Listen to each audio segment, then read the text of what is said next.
in the US, but with a Canadian passport, because he had spent some time in Canada before moving to California. He passed away too. So unfortunately, I am the only survivor of these three authors. By unfortunately, I mean not survivor, but only. Okay? Okay. Then, and this paper came from an idea of Siegfried, who was visiting for a short time Barcelona at the same time of Alex Rubinov was also visiting. And he said, look, economists use the property of decreasing returns to scale, which we consider implicitly to be equivalent to concavity, but this is not true. So let us see what happens in general with quasi-concave production functions, which are not necessarily concave, but they satisfy this property of, as economists say, diminishing returns to scale. Then in mathematics, we call these functions corradiant.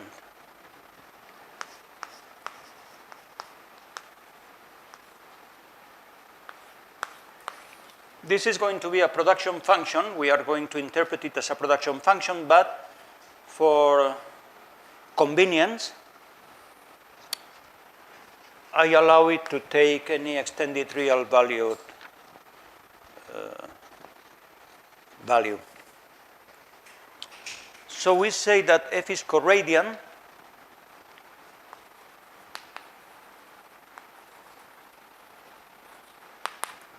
I'm not going to go into the justification of this word by geometric arguments, but it's related to corradianness of level sets. And what is corradianness of a set? First, I should say what is radianness. So a set is radiant when it is star-shaped with respect to the origin. So the origin is in the set, and for every other point in the set, the segment joining it with the origin is contained in the set.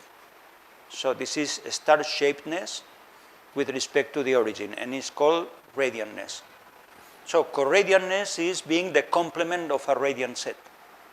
So if you have a point in the set, and if you draw the line joining it to the origin, in the half line emanating from that point in the opposite direction to the origin, all that half line belongs to the set. This is corradianness. So this is related to this geometric property. You can check the equivalence. I think it's with the upper level set. You can check, it's easy. But the property is that f of beta x is less than or equal to beta f of x for every x in R plus n, and for every beta greater than or equal to 1.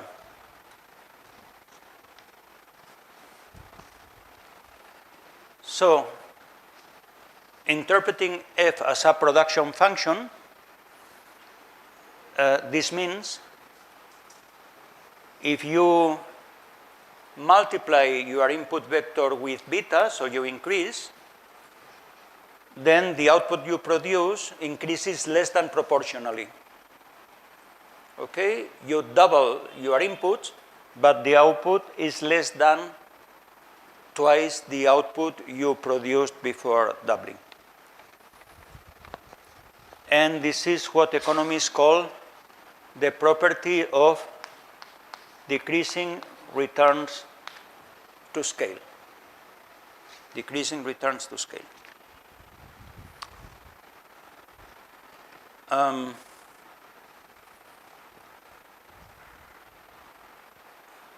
Graphically, this means that these slopes are decreasing. I mean, if this is x, and this is higher, so this is beta x, then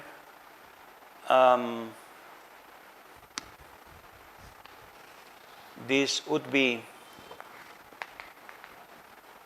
this is the graph of f, this would be beta f of x, and this is f of beta x. So this means that this slope is decreasing. The slope of the segment joining a point in the graph with the origin. This is for a one variable function. For a several variable functions, is the same along rays. It's a property along rays. I only care what happens in the ray determined by x. Okay? That's the property. Equivalently, f of alpha x is greater than or equal to alpha f of x for every x and for every alpha between 0 and 1. I mean, they are equivalent by setting alpha equal 1 over beta or beta equal 1 over alpha. Okay? As you see here, I mean, concave functions have this property. Concave functions, which are reasonable of production functions, so that out of 0 you produce 0. Because then f1 minus lambda times 0 plus lambda x is less than or equal to 1 minus lambda f of 0 plus lambda f of x for lambda between 0 and 1, and this gives f of lambda x less than or equal to lambda f of x, which is this property here. Is this property here? Oh, wait a second. No, I'm using concavity, and I wrote the convexity inequality. Okay, no, it is correct. But there are functions which are quasi-concave, continuous, whatever you want, non-concave, but still they satisfy the corradian property or the decreasing returns to scale property. Consider a function which starts concave, starting with 0, and here it continues convex with this line as an asymptote. Then these slopes will still be decreasing after the inflection point. So even though the function is not concave, it has the corradianness property. Okay, so the economists should not identify concavity with the decreasing returns to scale property. So we consider this kind of functions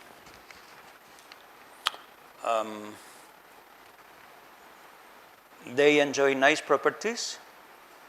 Well, in fact, it's better to consider just non-negative valued functions, but to allow the value plus infinity. And this is a nice class of functions. The sum of two corradian functions is corradian, as one can easily check. The product of a corradian function with a positive number is corradian.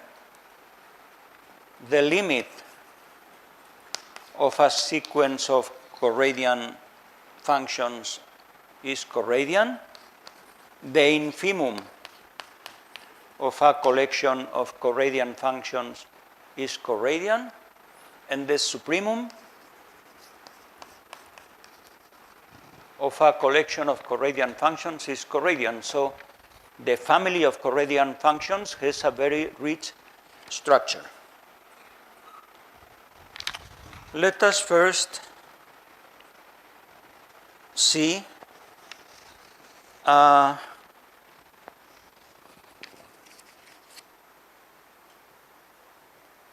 characterization of corradianness in general for an arbitrary function, and then we will see another characterization of corradianness for quasi-concave functions. Okay? So the first characterization is for differentiable functions.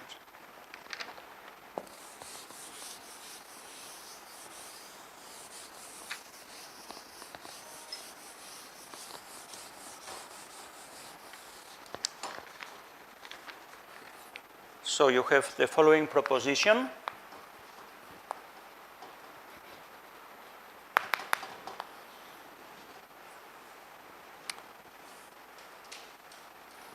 If f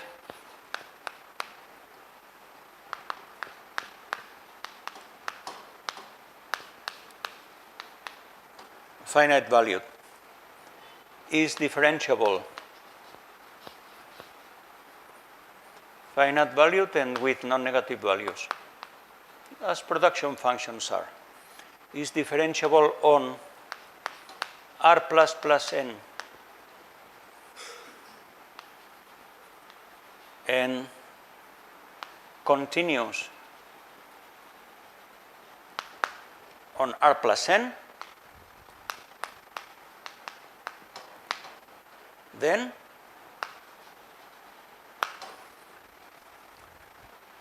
f is corradian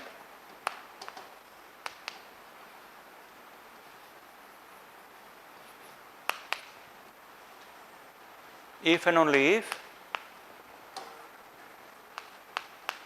f of x is greater than or equal to x transpose f of x for every x,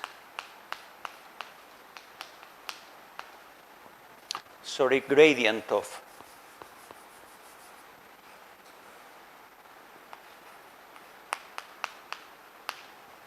for every x in the positive orthant.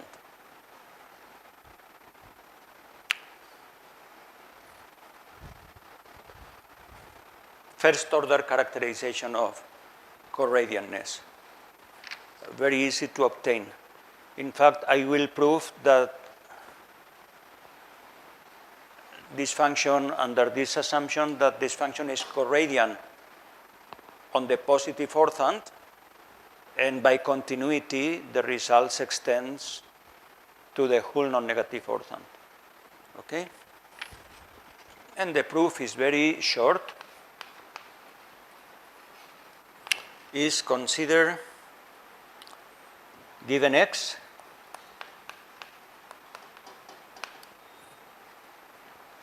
consider the function phi sub x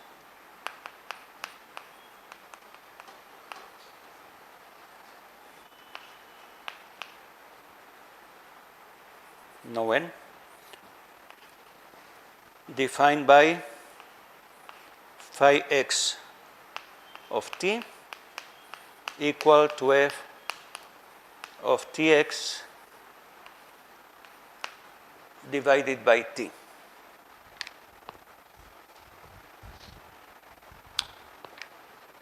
It immediately follows from the definition that this function is non-increasing. Okay? So look, right here beta.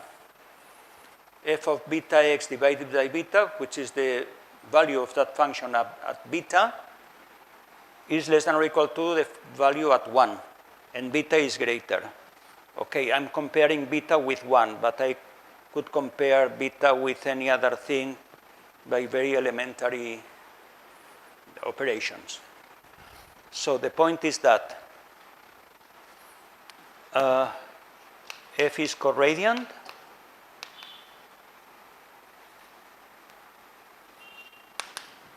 if and only if phi x is non-increasing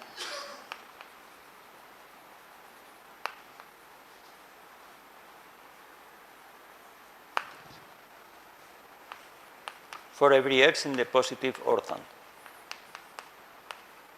And I insist that I work only on the positive orthon because I can move to the whole orthon by continuity. And now let's compute the derivative of phi x. That's it. So phi x prime of t, this is a quotient, so denominator times the derivative of the numerator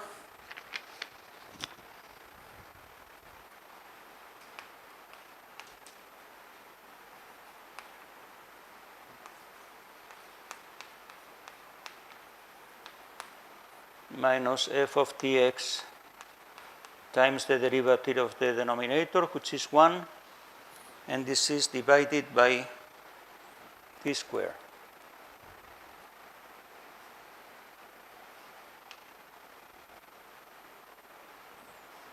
Is this computation correct?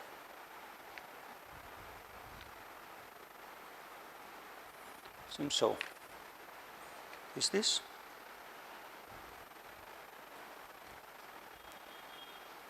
Okay. I'm a little bit surprised. I should obtain, so denominator, and then the derivative of this is this minus this divided by t squared. It seems that I get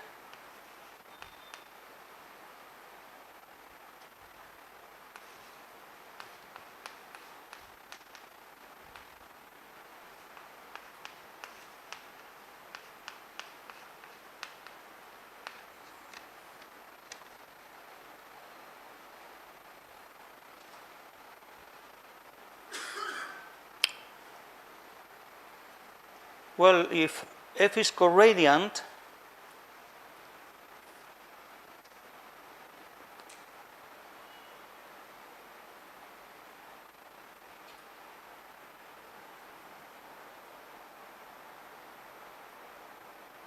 there must be some very silly mistake with the derivative, which I cannot identify.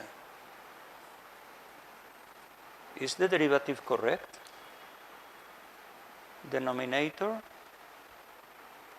times the derivative of the numerator.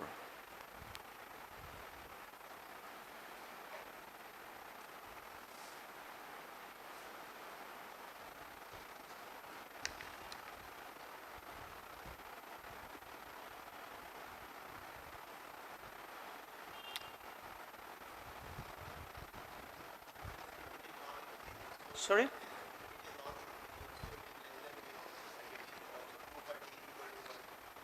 But the derivative is well computed?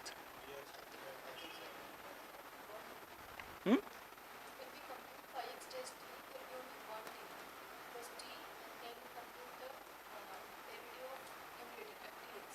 Hmm.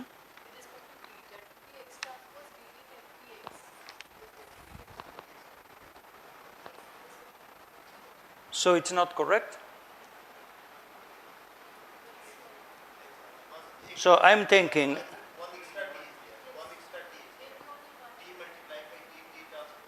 only one thing? Ah, yes, because the derivative of this is x, not tx.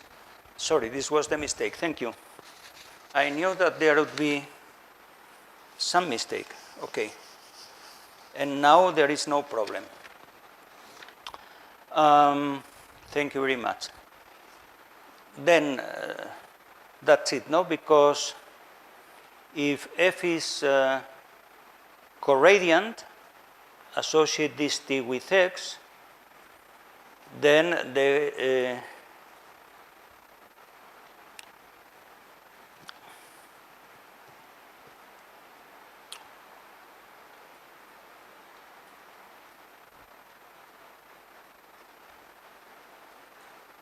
if s is corradiant, this is not increasing, then phi prime x of 1 in particular is greater than or equal to 0. This happens for every t. The derivative is non-negative. So setting t equal 1 here, we get this inequality. Okay? We get exactly this inequality. In the opposite direction, if this inequality holds for every x, it not only holds for x, but for tx. And this means that this expression is non-negative. That is to say, phi x is non-decreasing, and we know this to be equivalent to f being corradiant. Okay? So this is not very surprising. Have you seen a similar relation somewhere? If instead of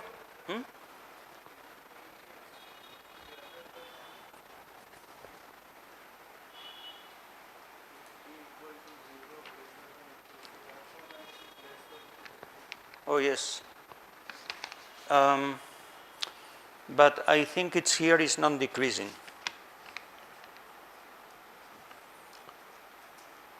So I wrote it correctly, but non-increasing means the derivative is, thank you very much, the derivative is less than or equal to 0. Now everything is correct. But now the question. So if instead of writing here greater than or equal to, I write equality, this is a characterization of what? This is Euler's characterization of homogeneous functions. Okay? This is not surprising because that characterization comes from the fact that this auxiliary function is constant, is equal to f of x, if we have linear homogeneity. So in that case, inequality becomes equality. So this is quite similar. Okay, so it was very simple, although I had some little difficulties with the proof. But next it comes the interesting theorem.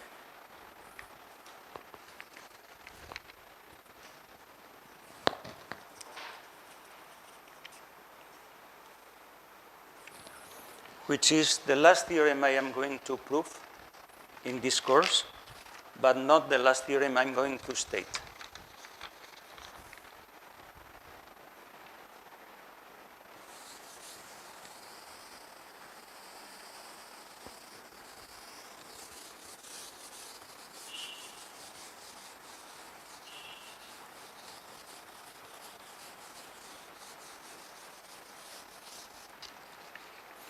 Then, the theorem says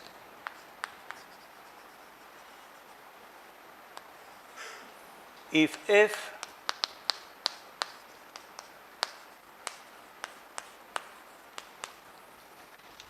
a non-negative real valued function on the non-negative orthan is a nice production function,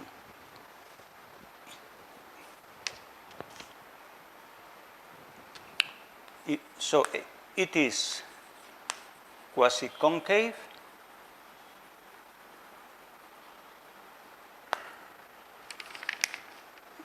non-decreasing,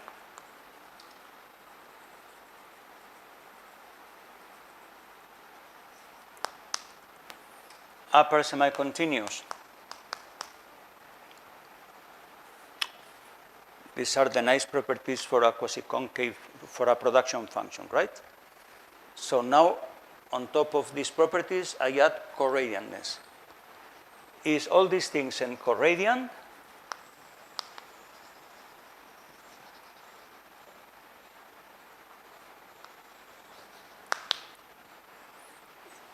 If and only if. So what I'm going to present now is a generalized concavity property. So I'm going to prove that these functions are the pointwise infimum of a collection of elementary functions. So stated in this way, there is a subset of R plus n cross R plus such that f of x is equal to the infimum over x star k in S of maximum of x star xk for every x.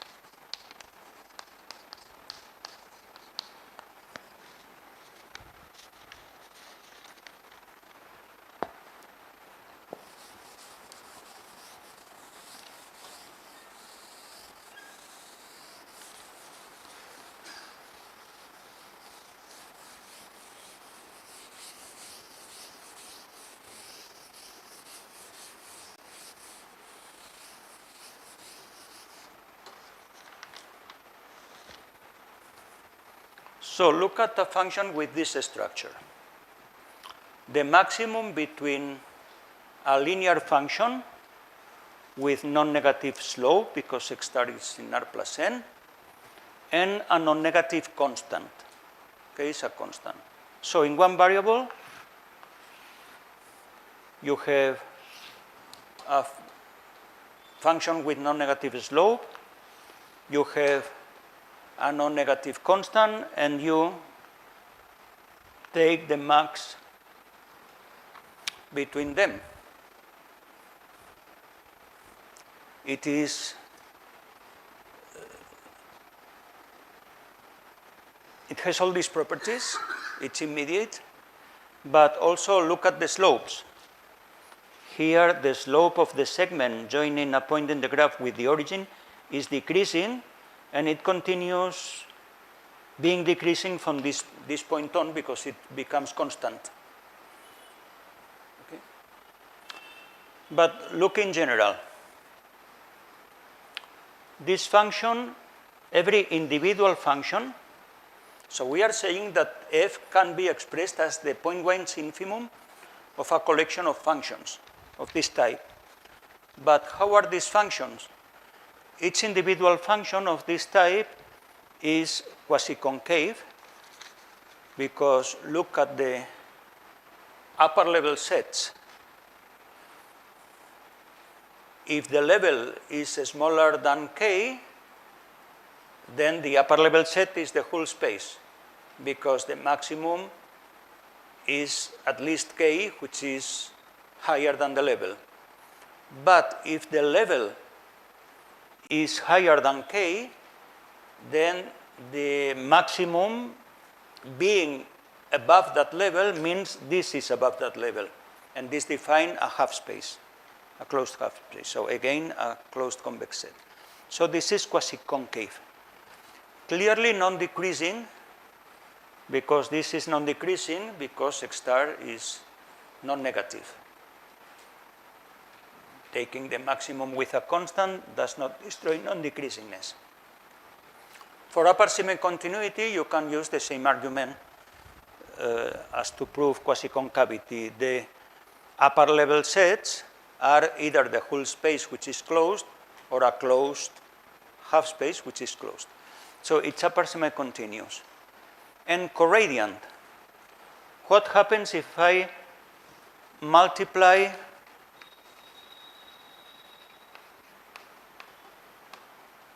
x with beta, beta being greater than or equal to 1. Okay? Then I can write that this is beta times the maximum between x star x and k divided by beta. Okay? And k divided by beta is less than or equal to k, because beta is greater than or equal to 1. So I have decreased the k, so means I have obtained, of course this depends increasingly on k. So I have obtained something smaller here.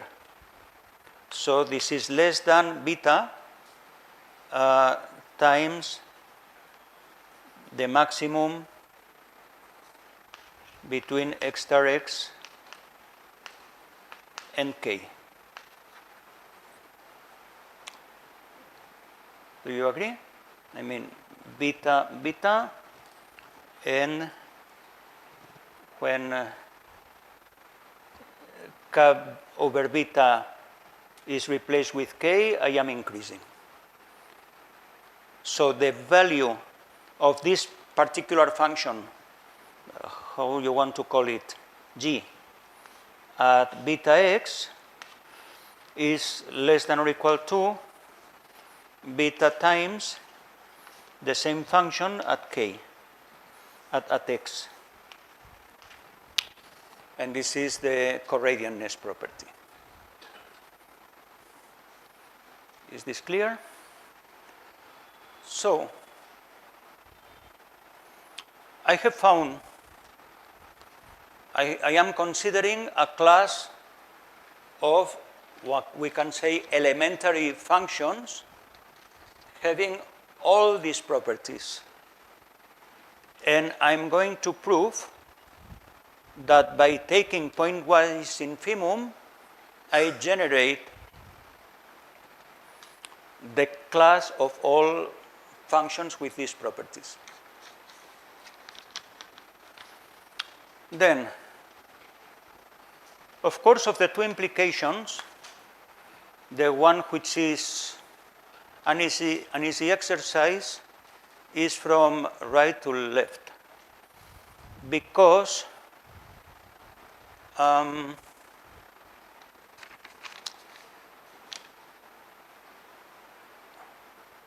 for which s? First, I should define, no, even if there is just some s. Okay? So suppose f satisfies these conditions for some s. Then, what can I say of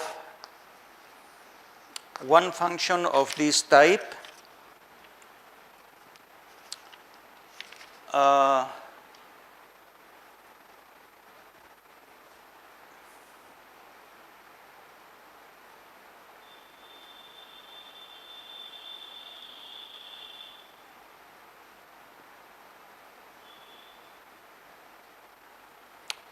no, the implication from right to left, we already know. I mean, the immediateness comes from the fact that the properties of being quasi-concave, non-decreasing, upper semi-continuous, and corradian are stable under the infimum operation.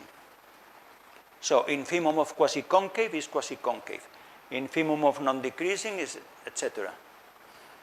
And then these functions, we already proved that individually each one has all those properties.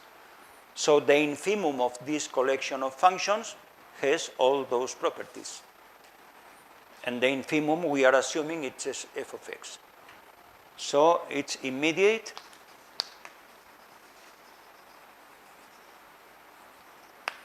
that if f has such a representation, then it must be quasi-concave, non-decreasing, upper semi-continuous, and co-radiant. Now,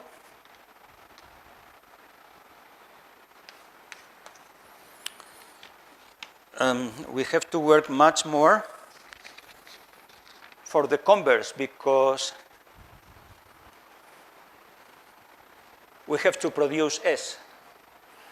But S is very easy to produce. So the difficulty will be in proving that the natural S works. So S will be the set of all parameters here for which this is a majorant. So I am considering the set of all majorants of F. So if you want to be very formal, define S as the set of X star K in R plus N cross R plus, such that the corresponding function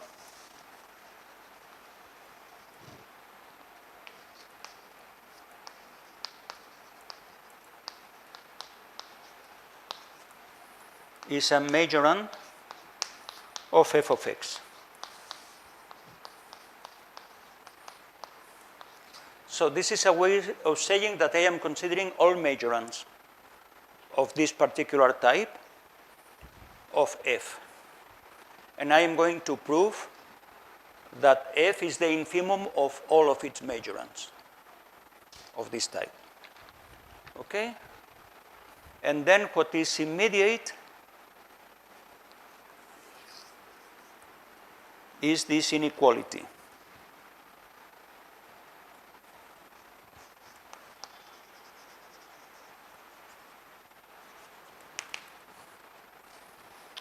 Because I'm taking majorants. So each individual function is greater than or equal to f of x. So the infimum is greater than or equal to f of x. So the hard work would be to prove that the opposite inequality holds true.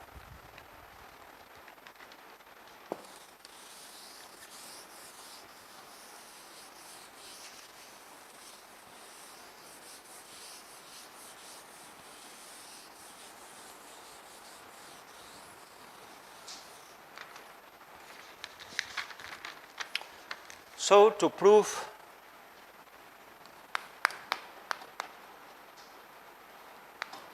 this inequality,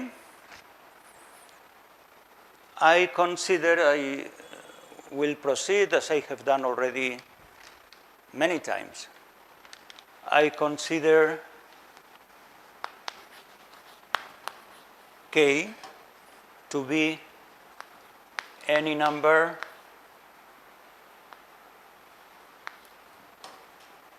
greater than f of x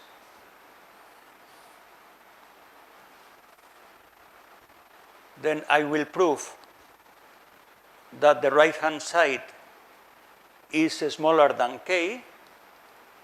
Since k is arbitrary, but greater than f of x, then the right-hand side will be smaller than f of x. Okay, we have done it 1,000,000 times. So I consider any k greater than f of x. And what does it mean? You are used to this kind of reasoning that u does not belong to the corresponding upper level set. And now it's already routine for you that when you have a point not belonging to a closed convex set, and this is indeed convex and closed because our function is quasi-concave and upper semi-continuous, then you separate. So you say there exists a vector y star in Rn, and a number t such that y star y is greater than or equal to t and is greater than y star x for every y in the upper level set.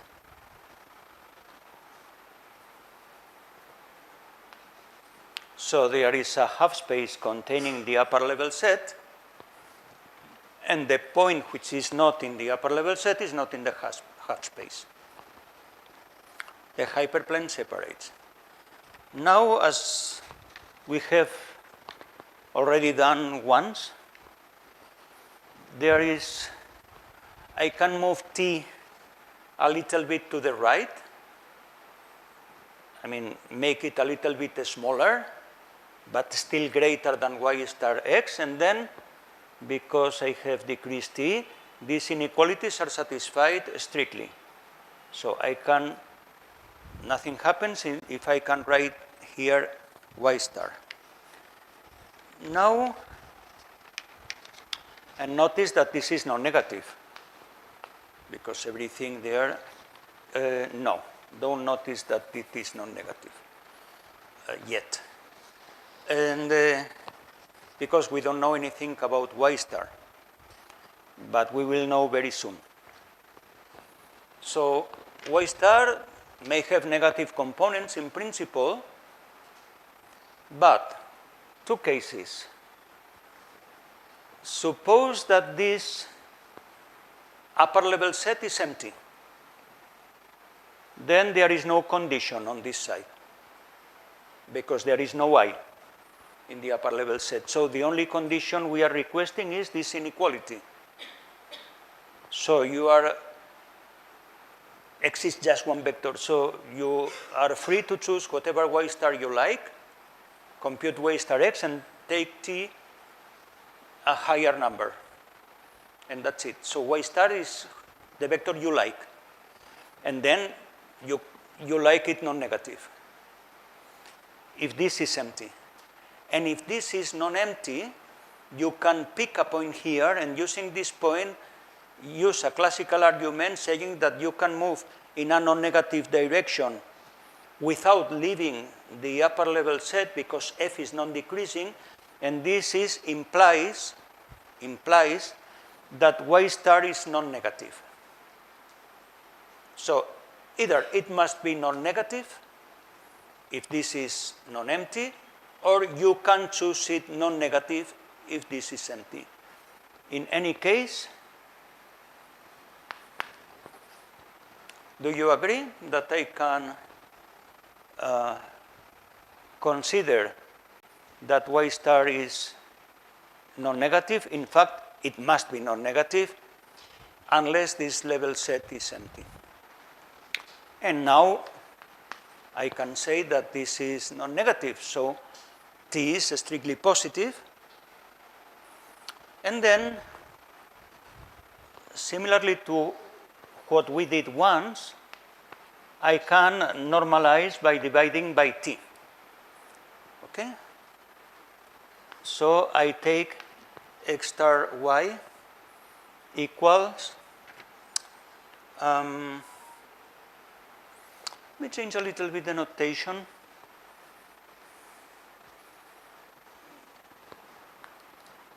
Let's call this k bar, because I will consider general k later on. Okay? So I define now x star bar by k bar divided by t y star.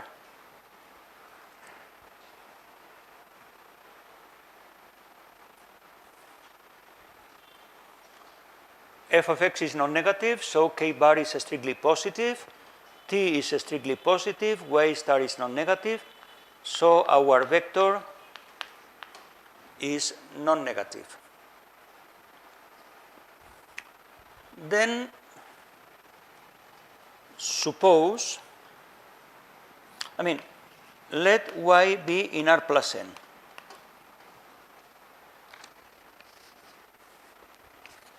I'm sure you accept that either f of y is less than or equal to k bar, or f of y is strictly greater than k bar. No doubt. So assume that the second case holds. So if f of y is strictly later than k bar,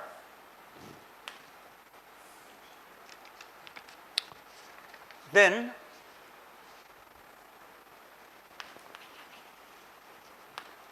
well,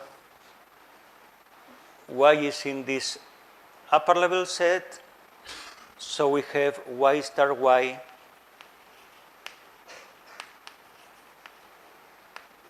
strictly greater than t, which means that t over y star y, which is in R plus n, satisfies the equality y star inner product this vector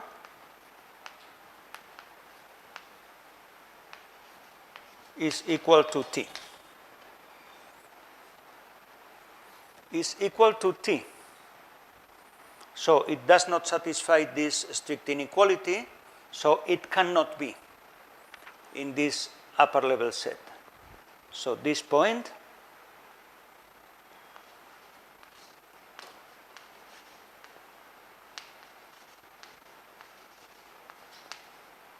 does not belong to this upper level set,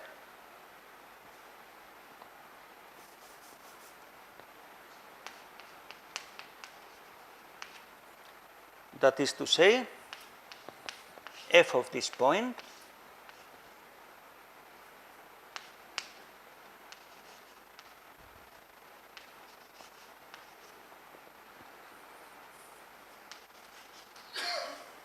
is less than or equal to k.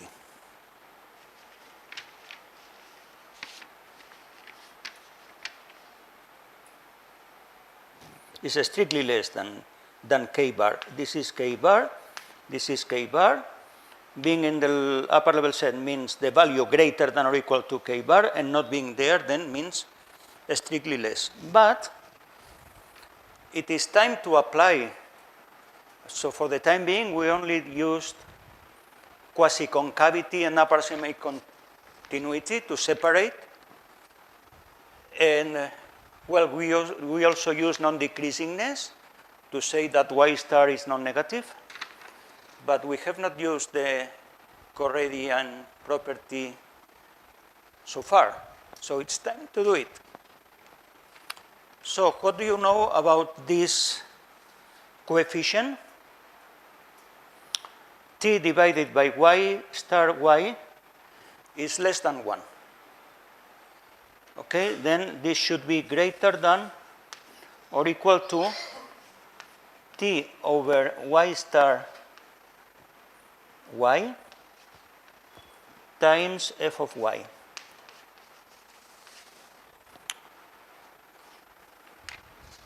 I have to erase there.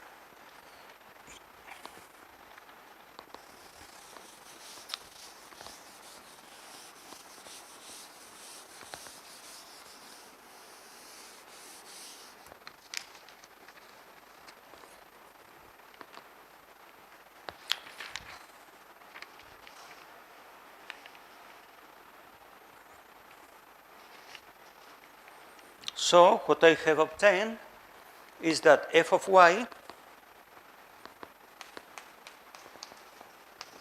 is less than k bar divided by t y star y, but k bar t times y star is what we called x star bar.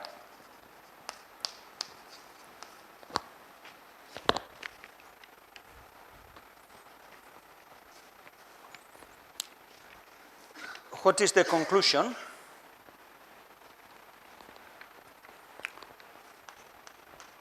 that f of y is less than or equal to what?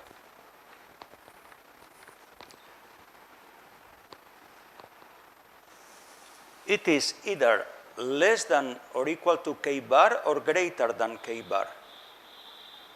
And if it is greater than k bar, it is less than this number. So this is less than or equal to the maximum between x star bar, y, and k bar.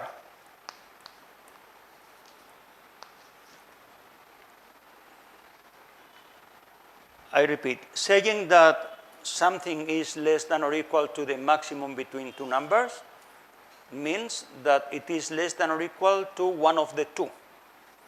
And this one is either less than or equal to k bar or not.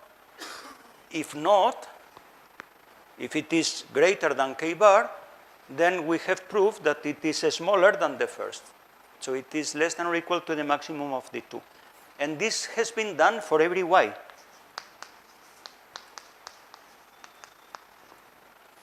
So what's the conclusion?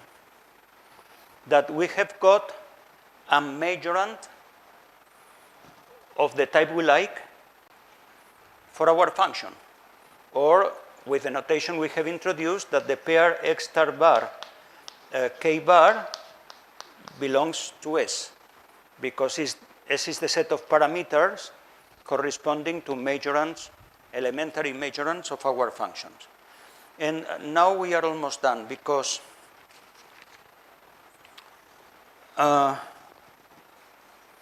what is the value that this particular majorant takes at y equal x? So what can you say about the max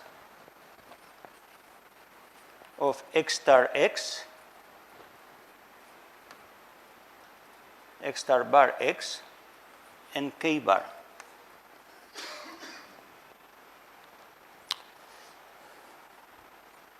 Use the definition of x star bar.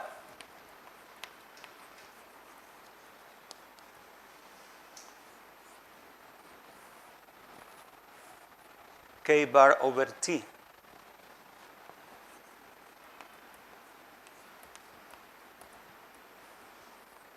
Y star. So y star x, comma, k bar.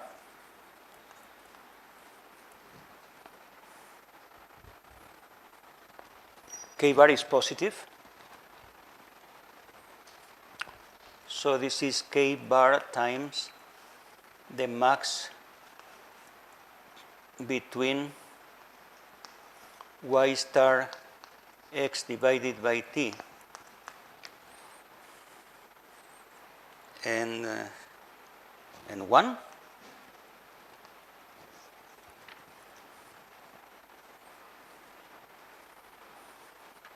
And y star x is smaller than t.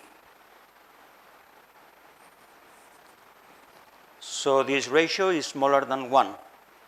So the maximum of the two is 1. So this is k bar. So the proof is finished.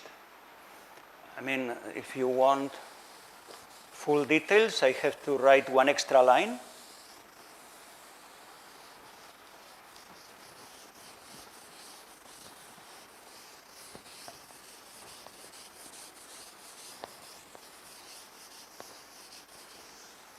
So the extra line is the right hand side infimum x star k s of the max between x star x and k is less than or equal to one particular value of x star in S, which I will take x star bar k bar,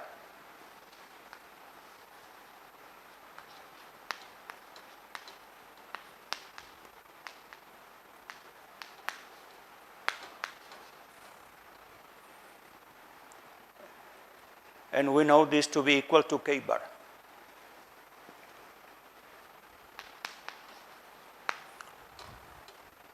So the right-hand side of this equality is less than or equal to any number strictly greater than f of x.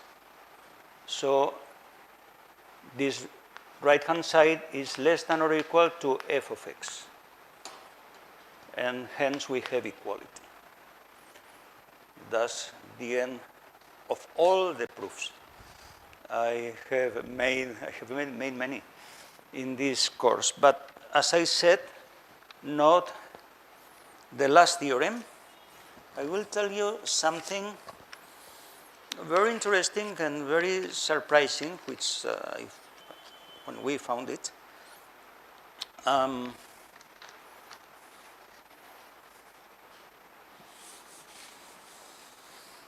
It probably deserves some further analysis, but nobody was interested.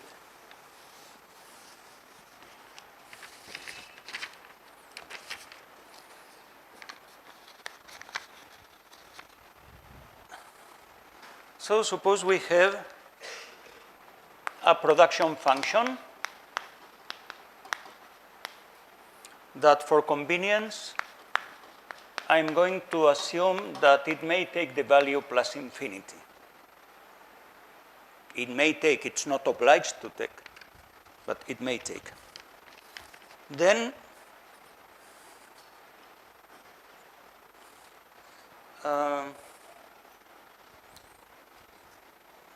I think I have not copied the right word in the paper. I think that what we call the secondary production function, the term is not very beautiful.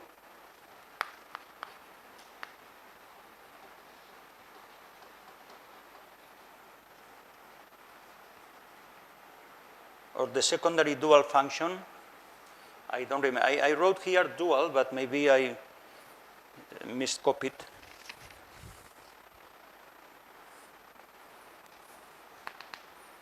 Okay, let's say the secondary function, and then we do not commit ourselves with any of f, is the following function, which in the paper we denoted f hash.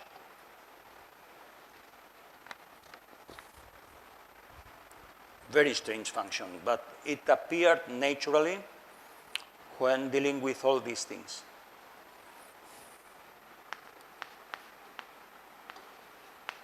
Secondary production function.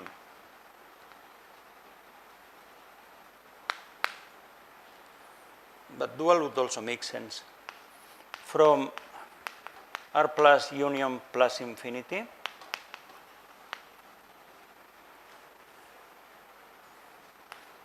this is defined as a function of prices as, look at this very strange definition. Supremum of f of x such that px is less than f of x.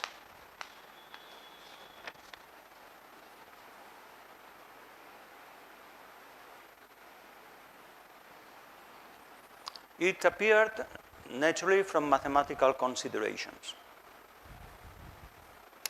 But what's the meaning? Given a price vector, well, first of all,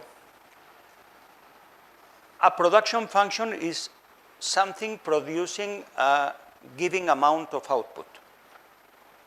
But here I am comparing money with output.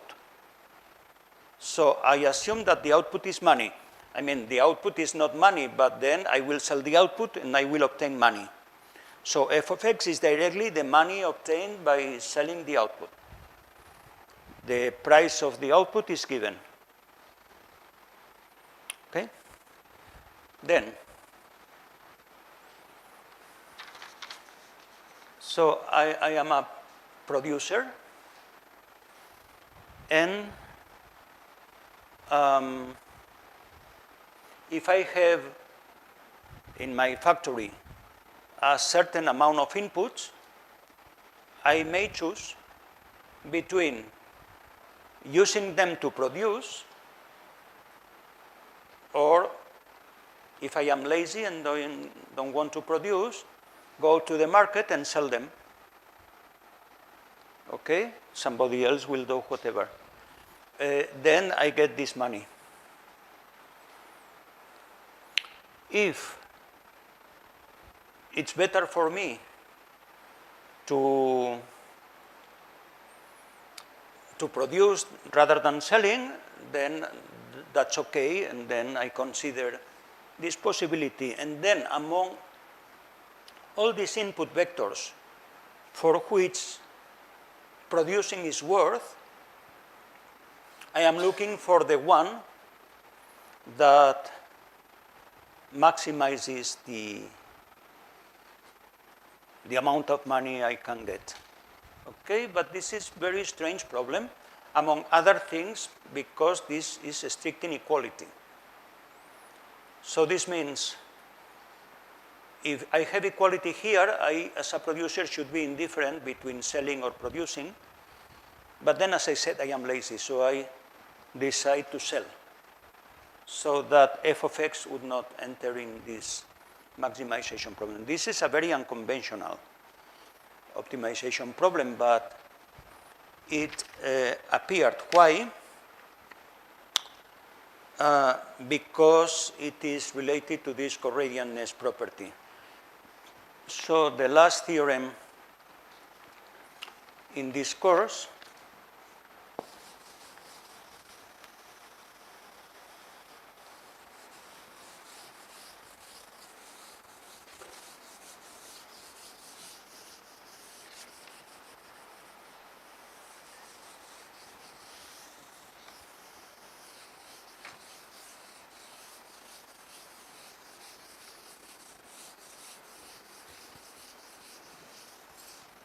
is at the same time a characterization of these secondary production functions and a duality result between production functions and their secondary version.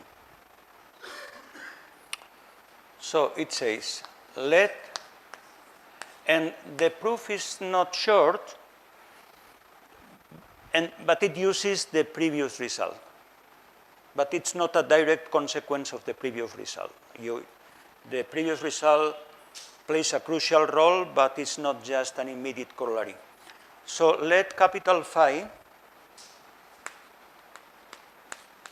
from r plus n into r plus union plus infinity,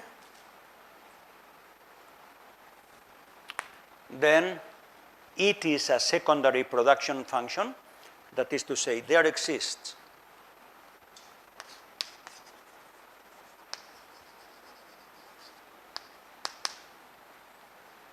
a production function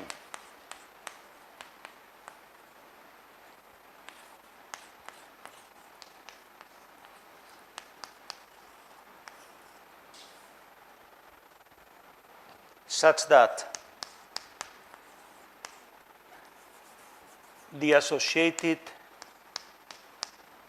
secondary production function is capital phi, if and only if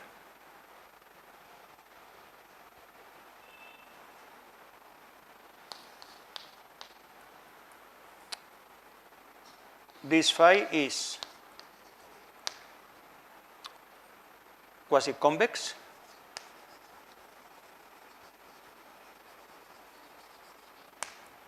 non-increasing,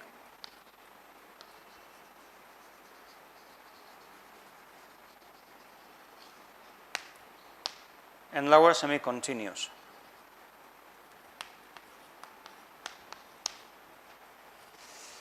So in this case, we know that there exists F.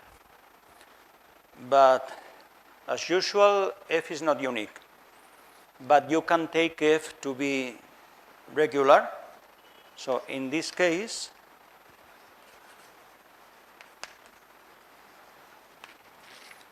F can be taken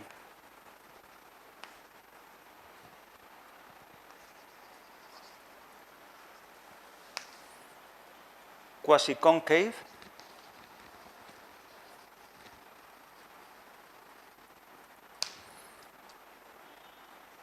non-increasing,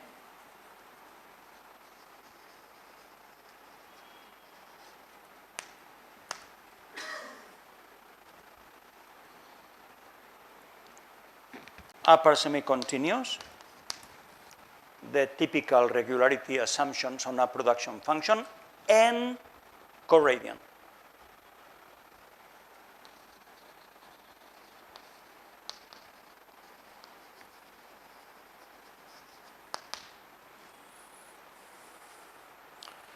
Under these conditions, these regularity conditions,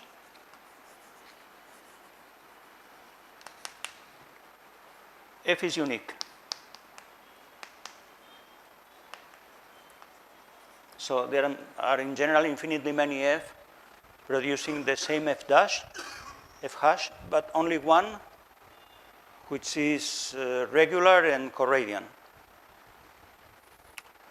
Namely,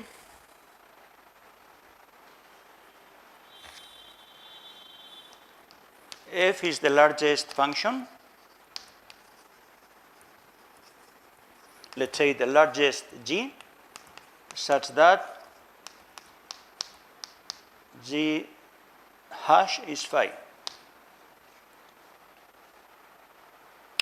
And now you will see the relation with the previous result. This very special F, how can it be obtained from capital phi?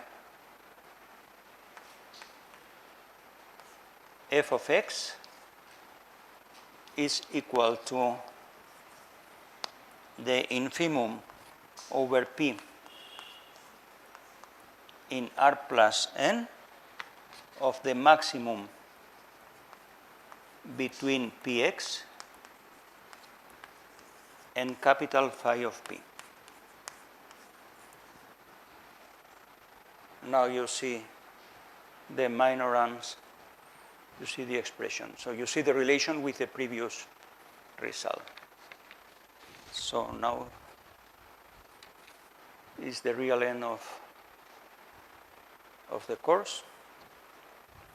What remains is to thank all of you very much for your patience, your perseverance to come here every day, for your participation, helping me to correct the many mistakes I made in computations, etc. And well, I hope it was, I know it was boring, but hope not too boring. And then that you have learned several things, not just the theorems, but that the beauty of convex analysis goes well beyond convex analysis, extends to economic theory. There are many other beautiful topics in mathematical economics. I don't know what happens nowadays in mathematics, in schools of mathematics, because since 1990 I am working in a school of economics, and I don't know what is going on now here in India. But in my old times in mathematics, students only learn applications to physics. And I hope now you agree that there are very beautiful applications in economics too. Another fantastic field of applications is game theory. In macroeconomics, which doesn't deal with individual agents but with the aggregations of such individual agents, optimal control plays an essential role. I mean, almost every branch of mathematics, not to say probability theory, stochastic analysis, in finance, stochastic differential equations are the tool. Every field of mathematics is applied in economic theory. Andrew Mascolell wrote a book, not the one I mentioned, about microeconomic theory, but with the title General Equilibrium, a Differentiable Approach, in which there is a lot of differential topology there. So really everything. So I hope from now on you will think that economics, economic theory, may be worth looking at for your future research. So again, thank you very, very much for your kind attention all the time. Round of applause to Professor Juan Enrique for this marathon course. And in spite of having many health issues, he kept on giving his lectures and preparing and interacting with all of us. And indeed, in this lecture, not only we learn many new things and related to optimization and its applications, but also we learn how to prove new results. Somehow we know that how to connect different results and how we can prove this. And of course, the motivation that he gave all of us, it will be with us throughout our careers.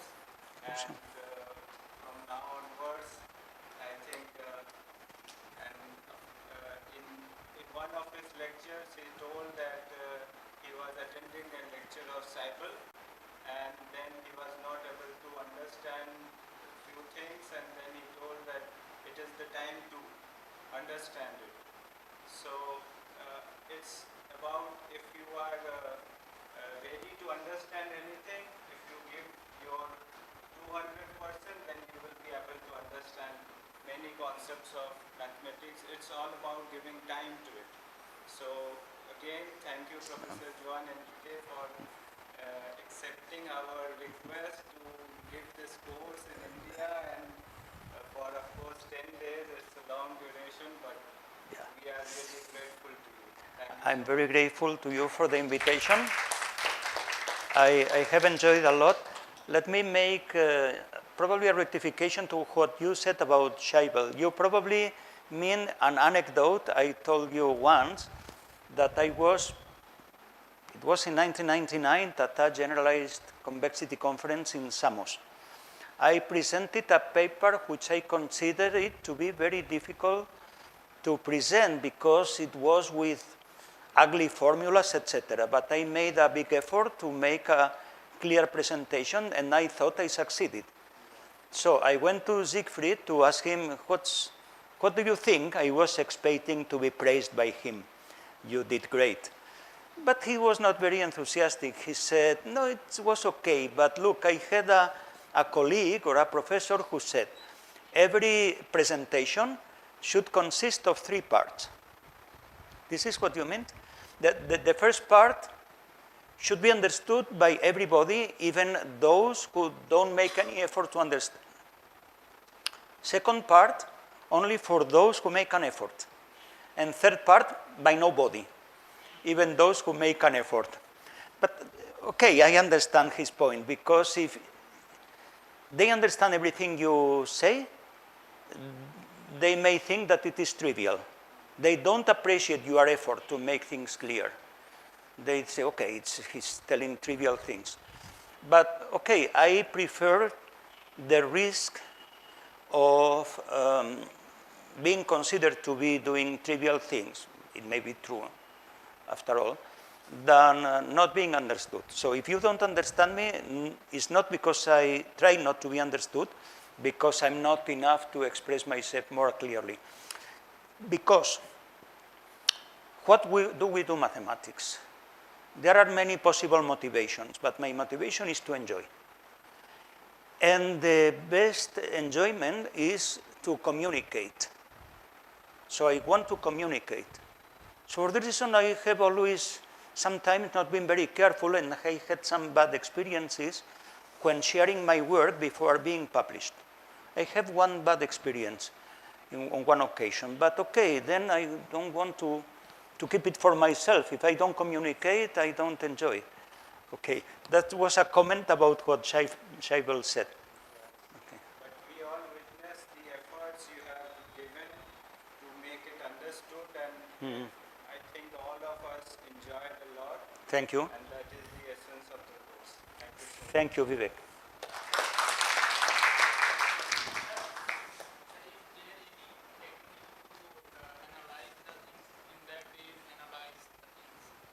The technique? The things you analyzed, all these things. You are talking in general. Yes. Technique, no. I mean, you work, and after some time, depends on how smart you are. It may be in 1 week, or it may be in 20 years. In my case, it's 50 years, I don't know. Then you get some insight, and then you know. Yeah. So there is no recipe. It cannot be done. For the time being, AI is unable to do what we do. Okay, but I'm